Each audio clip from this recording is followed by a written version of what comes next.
국내 코로나19 신규 확진자가 닷새 연속 300명대를 기록했습니다.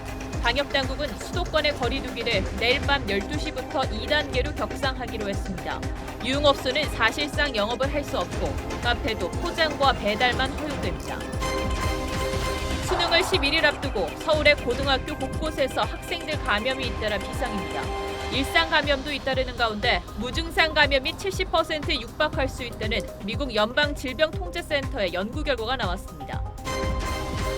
뉴코와 아울렛 등 이랜드 계열 매장에 전산 오류가 발생하면서 20여 곳이 영업에 차질을 빚었습니다. 랜섬웨어 공격을 받은 것으로 확인됐습니다. 김현미 국토부 장관이 매입 임대주택에 방문해 국민 눈높이에 맞춰 발전해 나가고 있다며 매입 임대 가격을 6억 원까지 확대하겠다고 했습니다.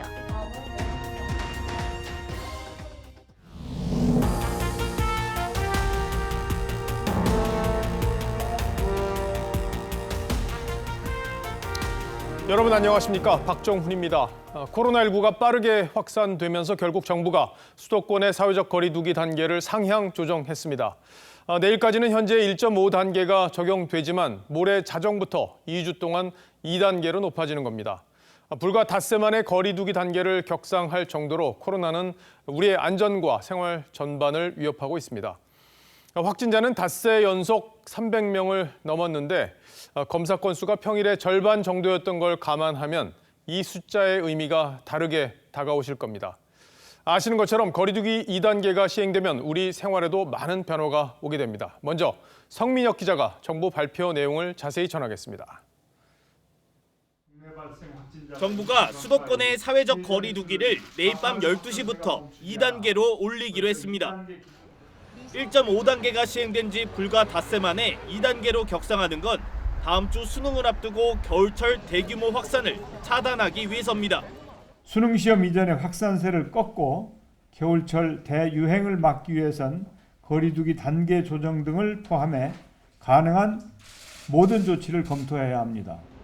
수도권의 최근 일주일간 하루 평균 확진자는 188.7명으로 2단계 기준에 근접했습니다. 정부는 호남권의 사회적 거리두기는 1.5단계로 올리기로 했습니다. 신규 확진자가 격상 기준인 30명에 가까워졌기 때문인데 전남 순천은 2단계, 전북 전주와 익산은 1.5단계로 이미 올린 상황입니다. 조금씩 해서 늦죠. 사실 검사 건수가 상당히 적거든요. 다른 나라에 비하면. 국내 신규 확진자는 전날보다 56명 줄어든 330명이었습니다. 하지만 주말인 어제 검사 건수가 금요일의 절반에 불과한 걸 감안하면 확산세는 오히려 커졌다고 봐야 합니다. 정부의 뒷북 대책으로 겨울 대유행이 현실화되는 게 아닌지 불안감이 커지고 있습니다. TV조선 성민혁입니다. 이미 한번 거리두기 2단계를 경험했지만 모레 이 조치가 시행되면 우리 생활에도 많은 불편이 따르게 됩니다. 유흥업소 영업은 아예 중단되고 음식점도 밤 9시 이후엔 포장 배달만 허용됩니다. 카페가 프랜차이즈 구분 없이 포장 배달만 가능해진 게 지난번과 다른 부분입니다. 뭐가 어떻게 달라지는지 이재중 기자가 더 자세히 전하겠습니다. 밤 9시 이후 야간 영업 제한에 썰렁했던 지난 8월 홍대 밤거리 모습입니다. 사회적 거리두기 2단계 격상으로 다중이용시설에 대한 코로나 통금이 다시 시작됩니다. 클럽과 헌팅포차 등 유흥시설 5종은 집합 금지 조치로 영업이 중단됩니다. 노래방은 밤 9시까지 영업할 수 있지만 4제곱미터당 1명으로 손님 수를 제한해야 합니다. 식당은 밤 9시 이후엔 포장 배달만 허용됩니다. 카페의 경우 지난 거리두기 2단계에선 프랜차이즈 카페만 적용됐지만 이번엔 모든 카페와 빵집에서 영업시간 내내 포장이나 배달만 할 수 있습니다. 학원가도 이번 2단계 격상 대상에 포함됐습니다. 학원과 교습소는 4제곱미터당 1명으로 인원수를 제한해야 합니다. 독서실과 스터디 카페도 단체룸의 경우 수용 가능 인원의 절반 이하로 제한하되 밤 9시 이후엔 운영할 수 없습니다. 스크린 골프장과 헬스장 등 실내 체육시설도 밤 9시 이후엔 문을 닫습니다. 종교 활동도 제한됩니다. 예배나 법회는 좌석수 20%만 참여 가능하고 종교시설이 주관하는 모임과 식사는 모두 금지입니다. 방역당국이 정한 수칙을 어겼을 경우 시설 관리자와 운영자에겐 300만 원 이하의 과태료가, 이용자에겐 10만 원 이하의 과태료가 부과됩니다. TV조선 이재중입니다. 이 수도권의 거리두기 2단계 격상으로 가장 큰 피해를 보는 건 자영업자들입니다. 이미 매출이 줄어서 가게 문을 닫을지 고민하고 있는 분들은 이번 조치에 또 한 번 가슴이 철렁했습니다. 일단은 2주 동안 2단계가 시행되지만 다음 달 초까지 확산세가 잡히지 않으면 연말 대목을 놓칠 수 있다는 게 더 큰 걱정입니다. 노도일 기자가 그 하소연을 들어봤습니다. 서울 이태원 거리. 오가는 사람을 찾아보기 힘들고 손님들로 북적이던 상가 곳곳엔 임대문이 현수막이 내걸렸습니다. 이태원 상인들이 자발적으로 설치한 방역 게이트입니다. 이 게이트가 무색할 정도로 이태원 거리는 한산합니다. 가끔씩 이태원에 옷 사러 오는데 오늘은 좀 평소보다 좀 한산한 것 같아요. 한 50% 정도? 영업을 재개한 지 40여일 만에 다시 밤 9시 이후 영업 규제를 앞둔 노래방 업주는 망연자실했습니다. 여기 문 닫으라는 거지. 월세가 한 5, 6일짜리 한 500만 원 넘어요 지금요. 이 지하가요. 밤 9시 이후 영업 규제 대상인 PC방 업주도 영업 중단이나 다름없다며 한숨을 내쉬었습니다.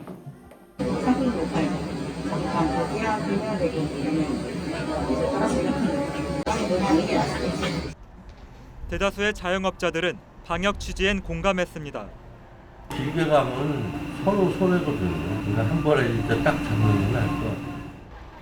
확진자 증가세에 종교 활동 참석자도 크게 줄었습니다. 지금으로서는 30% 채우기가 어려울 정도예요. 서울시는 2단계 거리두기 시행에 맞춰 집중 단속을 벌일 예정입니다. TV조선 노도일입니다. 또 하나 지켜볼 문제가 학교 내 감염입니다. 수도권의 몇 개 고등학교가 대규모 감염을 촉발했는데 서울대와 연세대, 고려대에서도 확진자가 나와서 건물 일부가 폐쇄됐습니다.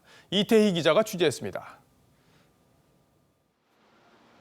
서울 동대문구의 이 고등학교 관련 집단 감염은 가족과 지인 등으로 전파돼 확진자가 34명까지 늘었습니다.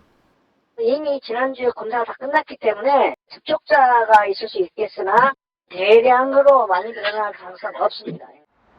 강남구의 이 고등학교에서도 학생 1명이 확진돼 학생과 교직원 500명이 검사를 받았습니다. 교문은 폐쇄돼 출입이 통제된 상태입니다. 학교는 모든 수업을 중단하고 원격 수업으로 전환했습니다. 서울의 각 대학에서도 잇따라 확진자가 나와 긴장감이 높아지고 있습니다. 연세대 관련 확진자는 5명이 늘어 누적 확진자는 24명입니다. 연세대는 비대면 수업으로 전환했습니다. 서울대와 고려대는 확진자가 다녀간 도서관 등 학내 건물 일부를 폐쇄했습니다. 노량진 임용 단기학원 관련 확진자는 76명으로 7명 늘었습니다. 새 집단 감염도 나왔습니다. 강원도 춘천 모 대학교 관련 16명, 경기 화성 제조업체 관련 14명, 경남 창원 가족 모임 관련 10명 등입니다. 최근 2주간 전국에서 발생한 집단 감염은 62개에 이릅니다. 방역당국은 거리두기 단계 격상에도 불구하고 이번 주말까지는 확진자가 계속 늘어날 것이라며 가급적 집에 머물러 달라고 당부했습니다. TV조선 이태희입니다. 이번 3차 대유행을 들여다보면 우리의 모든 일상이 감염골이었습니다. 수도권의 한 중학생에서 시작된 바이러스 전파는 헬스장을 거쳐 가족의 직장으로 이어져서 한 달 만에 80명 넘게 감염됐습니다. 광주 전남에서도 주점과 공용 화장실을 거쳐서 대학 병원으로 번지면서 9일 만에 60여 명이 확진됐죠. 일상 속 전파 경로를 김다로 기자가 추적했습니다. 광주 전남대병원 관련 집단 감염은 오늘까지 9일 만에 62명으로 늘었습니다. 역학조사 결과 지난 4일 서울에서 광주로 이삿짐을 나른 트럭 운전기사가 처음 확진됐습니다. 이사 과정에서 접촉한 A씨도 지난 9일 확진 판정을 받았습니다. A씨가 들른 주점에서 나온 확진자 6명 가운데 1명이 또 다른 주점의 종업원이었습니다. 이 종업원은 주점 공용 화장실에서 전남대병원 의료진과 동선이 겹쳤습니다. 전남대병원 일부 의료진이 마스크를 제대로 쓰지 않아 병원 내 감염으로 급속 확산됐습니다. 역학조사 과정에서 좀 타가지고 안 쓴 거는 몇 개 확인한 것 같아요. 그거에 관해서는 나중에 이제 행정처분을. 수도권의 중학교 관련 집단 감염도 일상 속 N차 전파가 이루어졌습니다. 중학생 확진자 가족이 다닌 헬스장을 거쳐 직장으로, 직장 동료가 다니던 또 다른 헬스장과 독서 모임을 거쳐 한 달여 만에 87명이 확진됐습니다. 유행의 규모를 줄이는 길은 감염이 전파되는 각각의 지점에서 연결고리를 끊는 것입니다. 확진자 1명에서 시작된 집단 감염이 일상 속에서 또 다른 집단 감염을 낳는 악순환이 반복되고 있습니다. TV조선 김다로입니다. 미국의 코로나 상황은 더욱더 심각해지고 있습니다. 엿새마다 100만 명씩 확진자가 늘면서 이제 1,200만 명이 됐는데 전 세계 감염자의 20%가 미국 사람이 된 겁니다. 나흘 뒤면 미국인들의 이동이 가장 많다는 추수감사절 연휴여서 미 방역당국도 가장 큰 고비로 보고 있습니다. 워싱턴에서 최우정 특파원이 보도합니다. 한밤중인데도 미국 뉴욕의 코로나19 검사소에 차량이 꼬리에 꼬리를 물고 서 있습니다. 서부 로스앤젤레스 또한 상황은 마찬가지입니다. 미국 내 코로나 감염자 숫자가 일주일도 채 되지 않아 100만 명이 추가됐습니다. 누적 1,200만 명, 전 세계 감염자의 5분의 1에 달합니다. So this is faster, it's broader, and what worries me, it could be longer.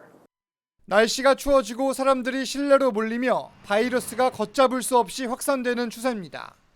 특히 나흘 앞으로 다가온 추수감사절에 예년처럼 가족 친지들이 모일 경우 확산세는 더욱 커질 것이라고 전문가들은 경고하고 있습니다.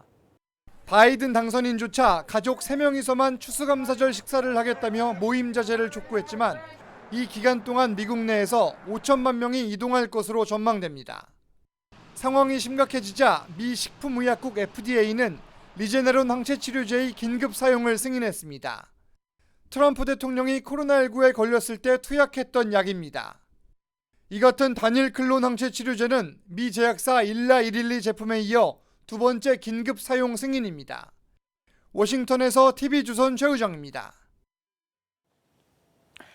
네, 이번 코로나 3차 유행은 지난 3월과 8월 특정 집단에서 빠르게 퍼졌던 1, 2차 유행과는 달리 일상 감염으로 퍼지고 있습니다. 코로나 확진자 1명이 나오면 꼬리에 꼬리를 물어 감염이 되는 건데 왜 이런 형태의 전파가 나타나는 건지 사회정책부 황병준 기자와 자세히 따져보겠습니다.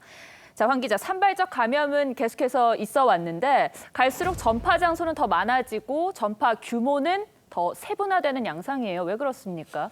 네, 최근 2주간 발생한 소규모 집단 감염이 전국적으로 62개에 이릅니다. 네. 과거 1차 유행 때 대구 신천지 교회나 2차 때 광화문 집회, 사랑제일교회를 중심으로 확산했던 것과는 다릅니다.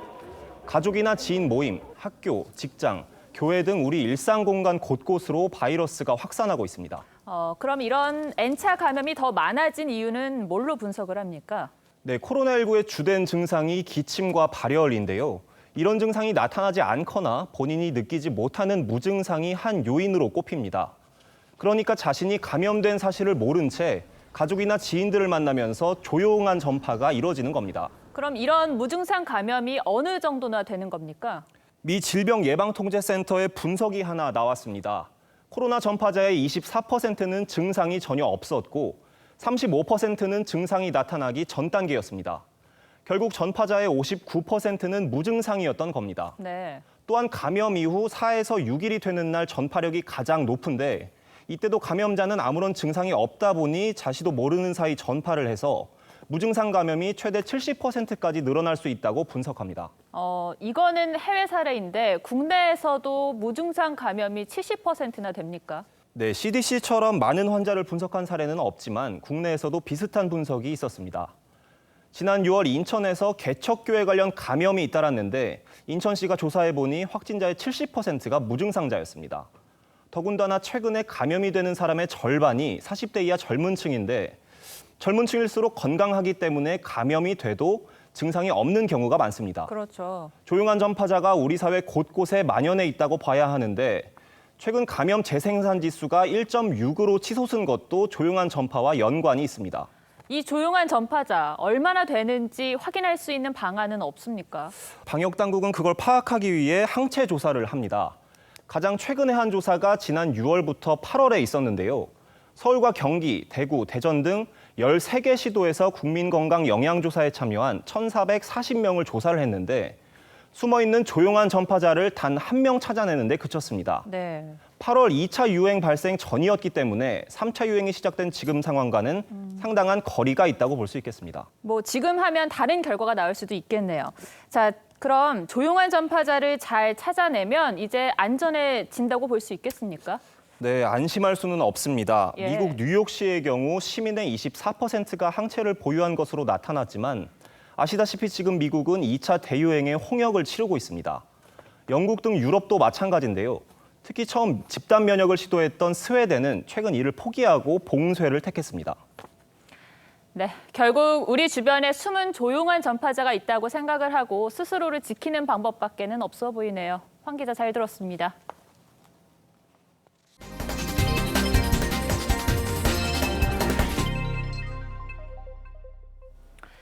주말 동안 소강 상태였던 추미애 법무장관과 윤석열 검찰총장 간의 갈등이 내일부터 재점화될 것으로 보입니다. 추 장관이 윤 총장에 대한 대면 조사 강행 의지를 내비친 가운데 윤 총장은 내일 일선 검사들과의 간담회를 그대로 진행하기로 했습니다. 후배 검사들 앞에서 윤 총장이 어떤 발언을 꺼낼지도 관심입니다. 김태훈 기자입니다. 윤석열 검찰총장에 대한 법무부의 대면 조사 시도가 무산된 이후 법무부 감찰관실에선 별다른 움직임이 포착되지 않았습니다. 하지만 지난 19일 법무부가 법과 원칙에 따라 절차를 진행할 것이라고 예고한 만큼 주 초반부터 2차 대면 조사 일정 조율을 시도할 것이란 전망이 우세합니다.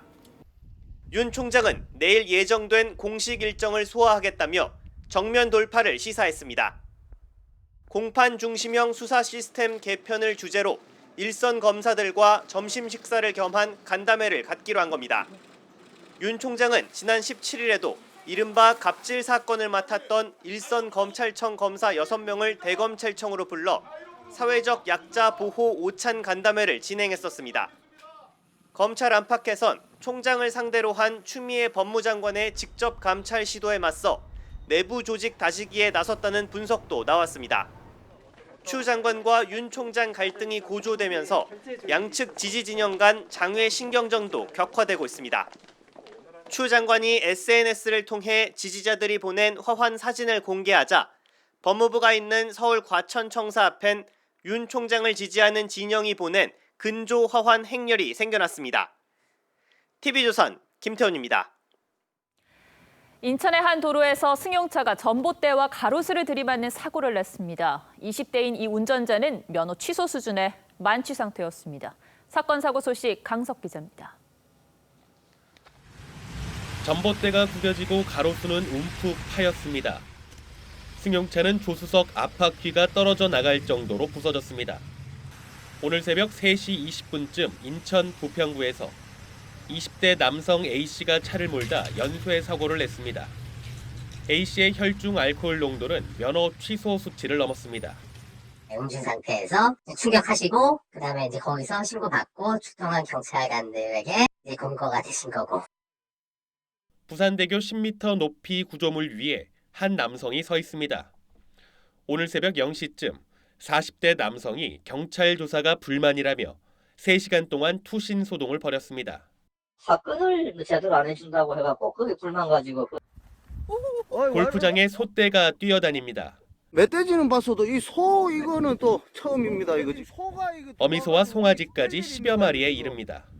뭐고 이거 또 옵니다. 저기 또 옵니다. 또 와. 들이받는다. 지난 20일 저녁 경남 창원의 한 골프장에서 벌어진 일입니다.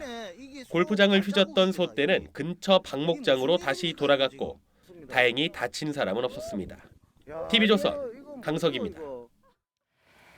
NC백화점과 뉴코아 아울렛 등 이랜드 계열 매장에서 결제가 안 되는 전산 오류가 발생해 20여 곳이 영업을 중단했습니다. 랜섬웨어 공격을 받은 것으로 확인이 됐고 이랜드는 경찰에 수사를 의뢰했습니다. 최민식 기자가 보도합니다.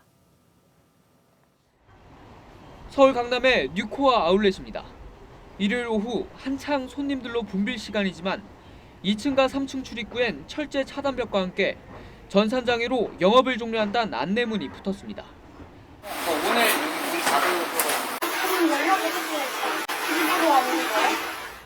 오늘 새벽 이랜드 내부 전산망이 랜섬웨어에 노출돼 계열사 일부 매장에서 영업을 중단한 겁니다.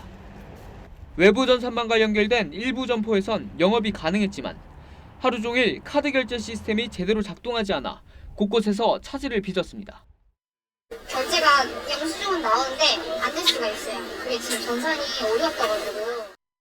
NC백화점과 뉴코 아울렛 등 이랜드 리테일 소속 매장 50곳 가운데 23곳이 영업을 잠시 중단하거나 일부 구역을 폐쇄했습니다. 이랜드 측은 고객 개인정보 등 핵심 자료는 별도로 보관하고 있어 유출 피해 등은 없었다고 설명했습니다. 이랜드에 피해 신고를 접수한 경찰은 수사에 착수할 예정입니다. TV조선 최민식입니다. 네, 김현미 국토교통부 장관이 오늘 직접 전세 대책으로 내놓은 공공임대주택을 둘러봤습니다. 김 장관은 공공임대 품질이 높아지고 있다고 자신했는데 전세 수요를 흡수하기에는 아파트나 품질 좋은 주택이 턱없이 부족한 상황입니다. 김주영 기자입니다.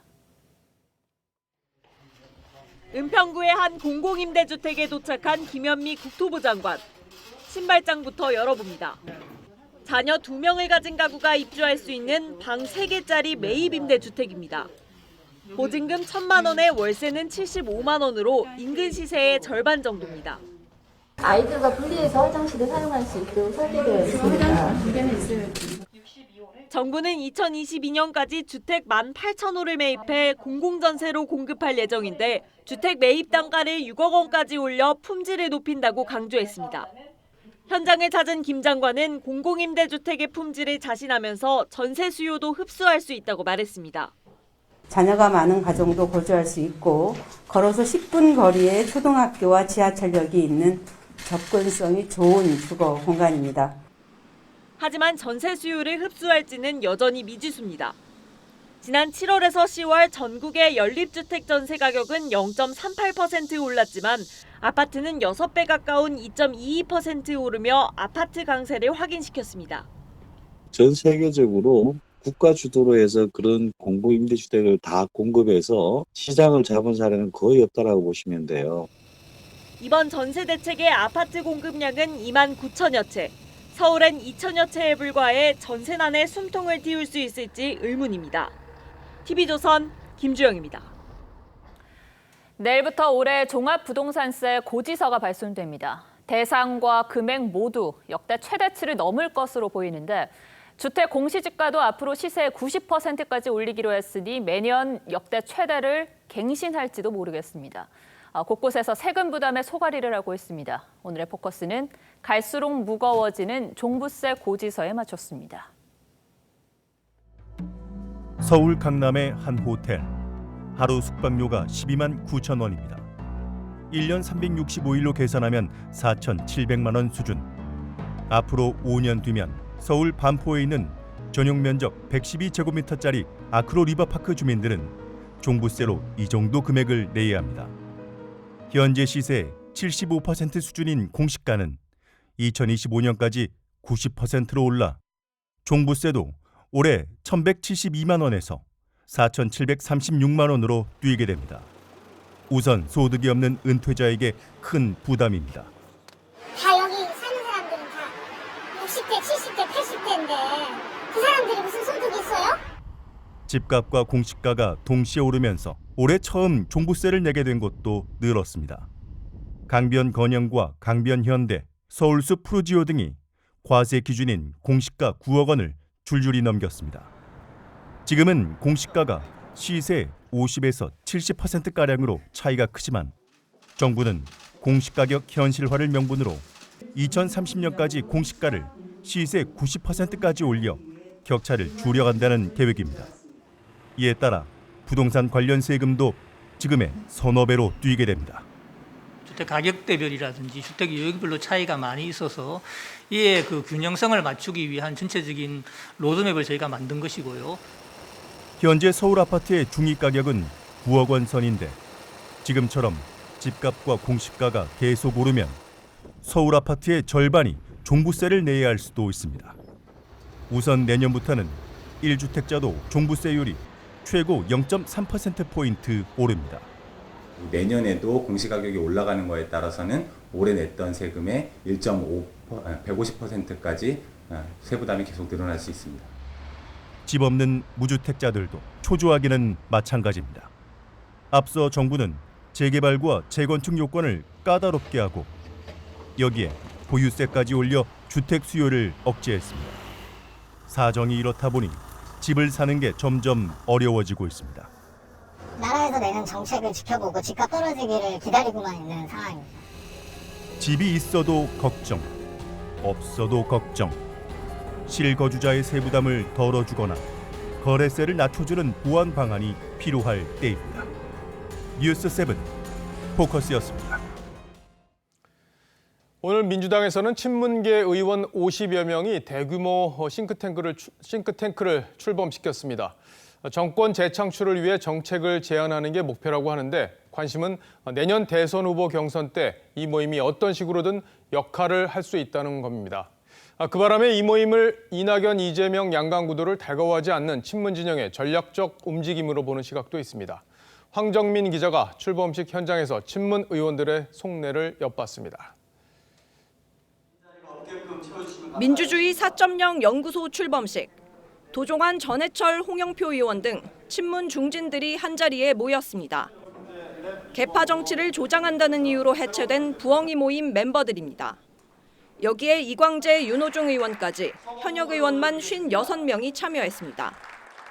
이들은 문재인 정부 성공과 정권 재창출을 위해 정책 대안을 제시하는 걸 목표로 잡았다고 밝혔습니다.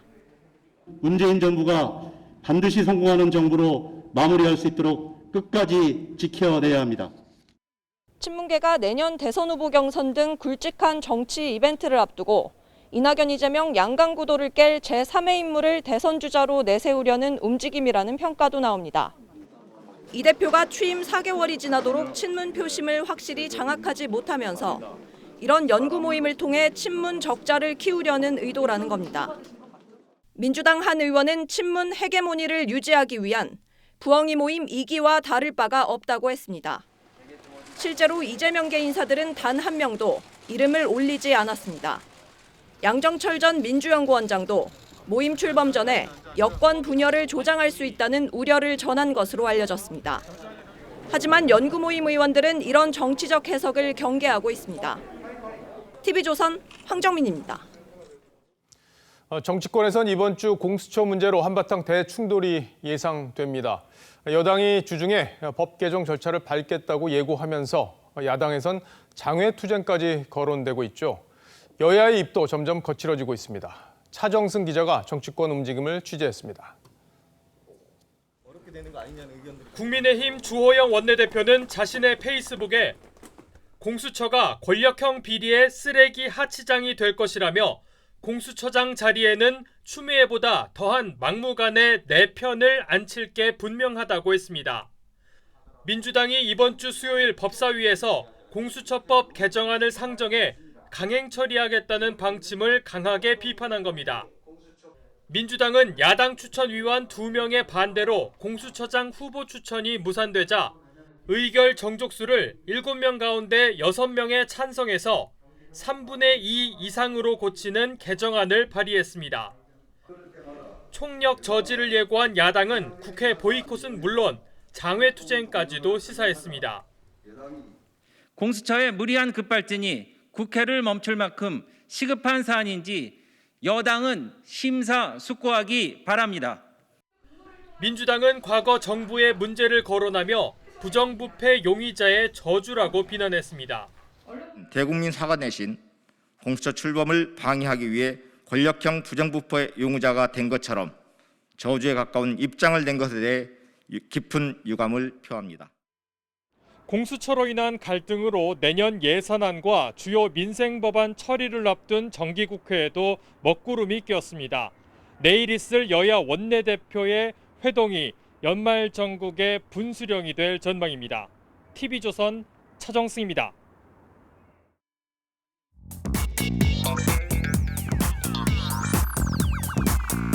뉴스야 시작합니다. 정치부 서주민 기자 나와 있습니다. 첫 번째 물음표 보죠. 첫 번째 물음표는 이낙연, 윤영찬, 반포대교의 추억으로 하겠습니다. 예, 물음표가 아주 흥미로운 내용인데 두 사람 간에 뭐 반포대교에서 추억이 있나 보죠? 예, 그 얼마 전에 이낙연 대표가 그 전당대회 때 고생했던 관계자들과 이 만찬을 함께 했다고 합니다. 예, 이 복수의 참석자들에 따르면 윤영찬 의원이 캠프 관계자들의 노고를 위로하며 이 선배가 참 모시기 힘든 사람이라면서 운을 뗐다고 합니다. 예, 그러면서 함께 기자로 일할 때 일화를 얘기를 한 겁니다. 그 일화가 반포대교의 추억이군요. 그렇습니다. 예. 1990년대 중반 당시 이 대표는 이 정치부 차장이었고 윤 의원은 평기자였는데 함께 택시를 타고 이동하다가 반포대교 위에서 이 대표가 갑자기 윤 의원에게 이 차에서 내리라고 했다는 겁니다. 자리 한가운데서 내리라고 했다고요? 그렇습니다. 예. 윤 의원이 쓴 기사가 마음에 들지 않았던 모양인데 택시 기사님이 당황을 하자 이 대표는 이 특유의 저음으로 세워달라라고 재차 요구를 했고 결국 윤 의원은 다리 한가운데서 내려서 걸어와야 했다고 합니다. 특유의 저음으로 해야 되는데 그냥 예. 일반 얘기를 했네요. 두 사람이 제가 알기로도 가까운 사이이기 때문에 뭐 이제 농담적으로 얘기를 한 것 같긴 한데 좀 뼈가 있지 않았나 이런 생각도 좀 드는데 이낙연 대표가 워낙 이제 까다롭다 보니까 밑에 사람들이 모시기가 쉽지 않다 이런 얘기들을 많이 하더라고요. 예, 앵커께서도 모셔보셨을 텐데 어땠습니까? 그 얘기는 뭐 나중에 따로 하겠습니다. 예. 예, 뭐 선거라는 게 역시 그 사람의 마음을 얻는 것이라는 걸 이 대표 스스로도 잘 알고 있을 겁니다. 이 당직자들 사이에선 이 깐깐한 이 대표의 리더십에 불만을 표시하는 목소리도 적지 않게 나오는 것도 사실이고요. 예, 특히 친문 의원들에게 얘기를 들어봐도 유력한 대권 주자인 건 맞지만 이 발벗고 이 대표를 돕겠다라는 의원들은 사실 많지가 않습니다. 친문 진영으로서는 아직은 관망세라는 겁니다. 예. 자, 이 대표가 문재인 대통령과 독대에서 뭐 현안에 대해서 여러 가지 얘기를 했다 이런 보도가 지난주에 있었는데 이런 흐름과도 맥이 좀 다 있어 보여요. 예, 그 앞서 관훈 토론회에서 이 대표는 대통령과 이 수시로 교감하고 있다는 사실을 공개를 했었죠. 대통령을 뵙고 여러 가지 얘기를 나눈 적이 있습니다.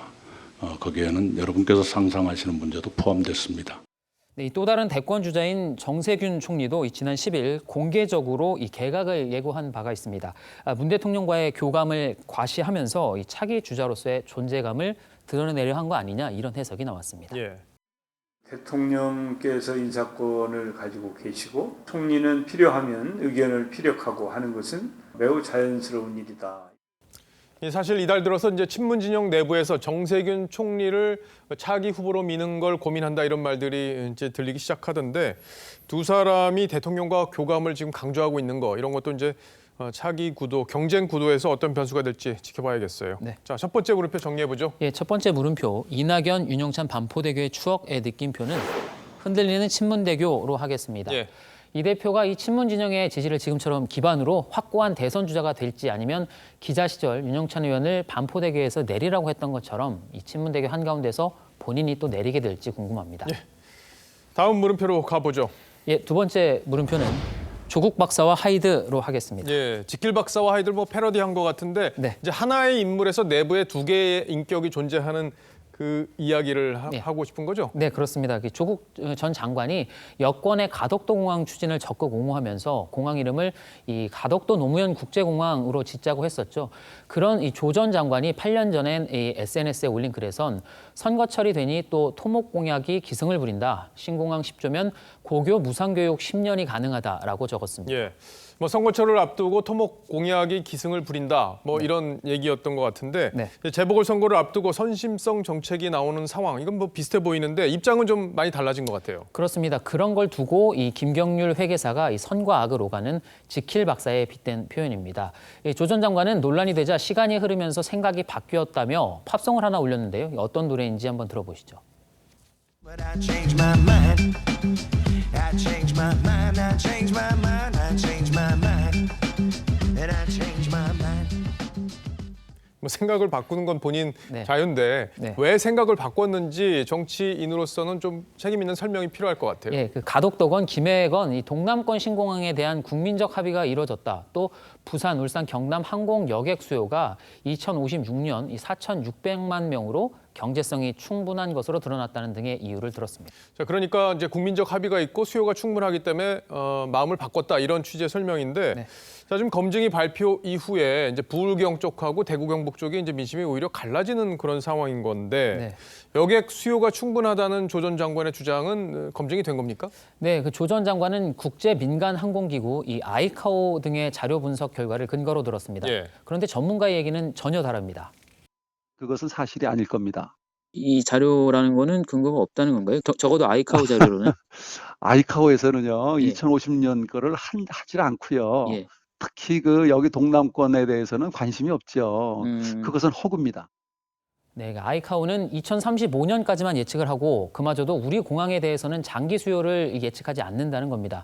조 전 장관이 말한 수치는 이 부산, 울산, 경남 지자체가 이 자체 추산한 예측치와 비슷한데 이 역시 국토부 추산에 비해서 2배 가까이 많아 쟁점이 됐었습니다. 예, 그런 사정이 있었군요. 네. 자, 근데 여권에서는 말을 바꾼 다른 사람도 또 있지 않습니까?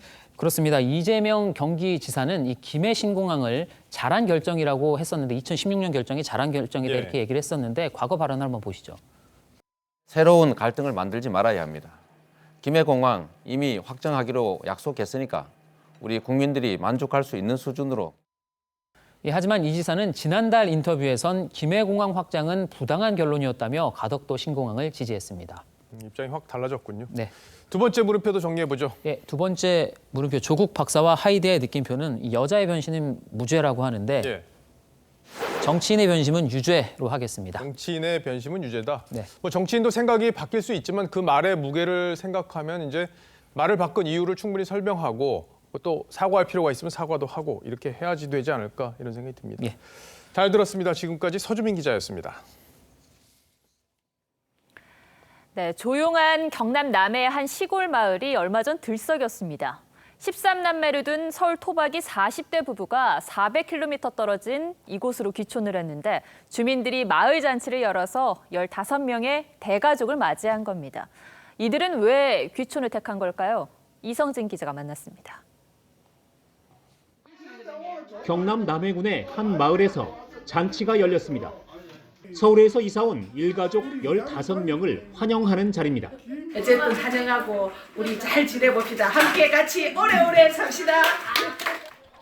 서울 토박이인 김현태, 임수경 씨 부부는 아이만 13명. 국내 한 가구 가운데 가장 식구가 많습니다. 층간소음 걱정 때문에 아파트 1층에서 살았지만 평소 시끄럽다는 민원에 시달렸습니다. 농촌에 온 뒤로는 층간소음 걱정에서 해방됐습니다. 그리고 막 애들끼리 막 시끄럽게 떠들고 노래하고 춤추고 그래도 누가 뭐라 할 사람이 없으니까 그거는 제일 만족하고 있어요. 13남매도 집에서 마당에서 마음껏 뛰놉니다. 웃음이 끊이지 않는다는 거? 애들이 저거 없었을 때보다 많이 웃고 많이 놀고 그런 게 제일 많은 것 같아요. 13남매 덕분에 남해 고현 초등학교는 폐교 위기를 넘겼습니다. 40명이던 마을 인구도 단숨에 55명으로 늘었습니다. 저희 식구가 더 늘어난 그런 기분이라서 좋습니다. 좋은 마음으로 이웃이 돼가지고 그러니까 서로 상부상조하면서 잘 살았으면 좋겠습니다. 서울에서 400km 떨어진 곳으로 귀촌한 13남매 가족은 농사를 지으며 자급자족 생활을 꿈꾸고 있습니다. TV조선 이성진입니다. 코로나 재확산으로 다시 개봉을 미루는 위기의 극장가에 여성 감독의 작품들이 속속 채워지고 있습니다. 또 여배우를 중심으로 한 영화들도 존재감을 드러내고 있습니다. 최윤정 기자입니다. 복직을 앞둔 형사가 유서 한 장만 남긴 채 사라진 소녀를 추적하는 내가 죽던 날입니다. 죽으려고 그랬던 게 아니라 어떻게든 살아보려고 그랬다고. 서울국제여성영화제 아시아 단편 부문 최우수상을 수상했던 박지환 감독이 각본과 연출을 맡았고 배우 김혜수가 주연으로 열연을 펼쳤습니다. 어려운 상황들을 맞닥뜨리고 그것들을 감내하고 그걸 막 드러내서 광고하지 않는 것들에 어울리는 사람들이 우연히 여성이요.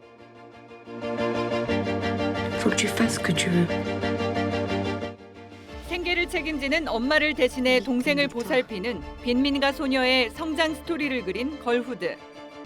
영화 타오르는 여인의 초상으로 유명한 여성 감독 셀린 시아마가 각본과 연출을 맡은 작품입니다. 해달라는 거 다 해드리지. 어떻게 남편부터 바꿔드릴까? 이처럼 여성 주도의 영화가 봄로를 이루고 있습니다. 올해 2월에 개봉해 153만 관객을 모은 정직한 후보도, 고아성, 이솜, 박혜수 등 여배우 3인방을 주인공으로 내세운 삼진그룹 영어 토익반도 대표적인 여성 영화로 분류됩니다. 그 페미니즘 열풍 이후로 여성들한테 더 많은 기회가 가는 측면도 있고 대형 상업 영화들이 뒤로 늦춰지게 되다 보니까 여성 감독들의 극장 개봉 확률이 높아지는 여성 영화인들의 응집된 힘이 위기의 극장가에 활력을 불어넣고 있습니다.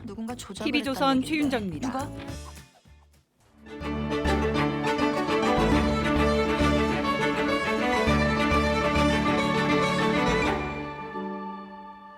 공자가 산속을 지나다 호랑이에게 가족을 잃고 슬피 우는 여인을 만났습니다.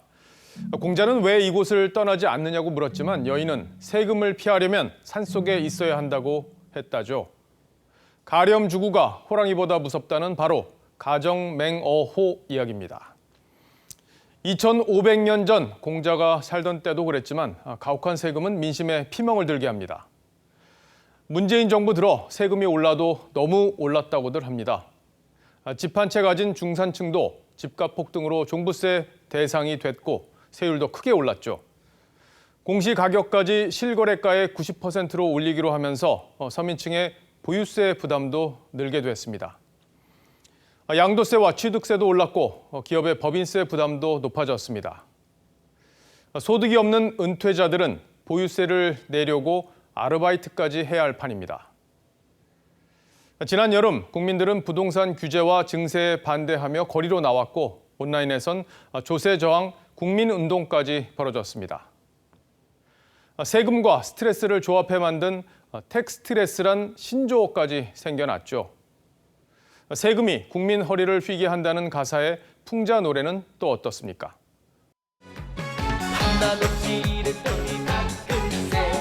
커피 한 잔 마셨더니 속이세 꼬박꼬박 나오는 재산세 집 한 채 사는 게 수월인데 등록세 취득세 내라가네. 이렇다 보니 대한민국이 세금 공화국이다. 국민이 세금 인출기냐 이렇게 분개하는 분들이 많습니다. 정부가 세금을 걷어가도 아이러니컬하게 나라 국가는 비어가고 있습니다. 올 한 해만 4차례 추경으로 66조 원이나 편성했는데 그 돈으로 2만 원씩 통신비를 나눠주기도 했죠. 꼭 필요한 것이 아니라 선심성으로 세금을 뿌린 겁니다. 가덕도 신공항에도 10조 원 가까운 돈이 들어갈 판입니다. 5개월짜리 대행인 서울시장은 800억짜리 광화문 광장 공사를 강행하고 있습니다. 그 사이 국민 한 명이 부담할 나라 빚은 1,800만 원을 넘었습니다. 문 대통령과 여권 인사들은 과거 야당 시절 징세와 세출에 대해 국민 심정을 대변해 왔습니다. 서민 중산층의 유리 지갑을 털어서 세수를 메우려 해서는 안 됩니다. 번 것은 세금으로 다 뜯기는 지금의 우리 경제 바뀌어야 합니다.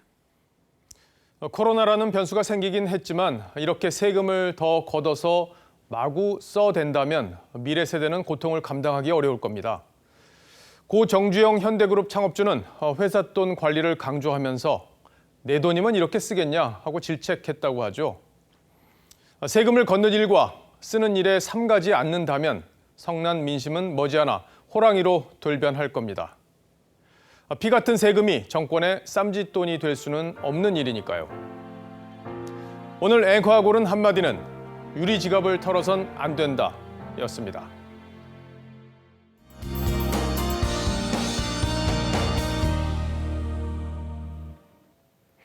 비가 그치고 이제는 초겨울 날씨로 성큼 다가서겠습니다. 내일 출근길에는 목도리와 패딩 코트도 괜찮겠는데요. 내일 아침 서울은 영하 2도까지 떨어져 오늘보다 5도 이상 낮겠습니다. 더 추운 곳은 청주가 영하 4도, 안동은 영하 5도가 되겠습니다. 이렇게 오늘보다 10도 이상 떨어지는 곳에서는 한파주의보도 내려지겠고요. 여기에 바람까지 불어서 체감온도는 더 낮겠습니다. 특히 서해안과 제주 해안 쪽으로 바람이 강하겠습니다. 또 코로나 확진자가 급증하는 가운데 춥더라도 실내 환기는 잊지 않으셔야겠는데요. 내일 미세먼지 농도는 보통 수준으로 환기하기 괜찮겠습니다. 다가오는 한 주 동안 맑고 추운 날씨가 이어지겠습니다. 날씨였습니다. 11월 22일 뉴스7 여기서 마치겠습니다. 시청해 주셔서 고맙습니다.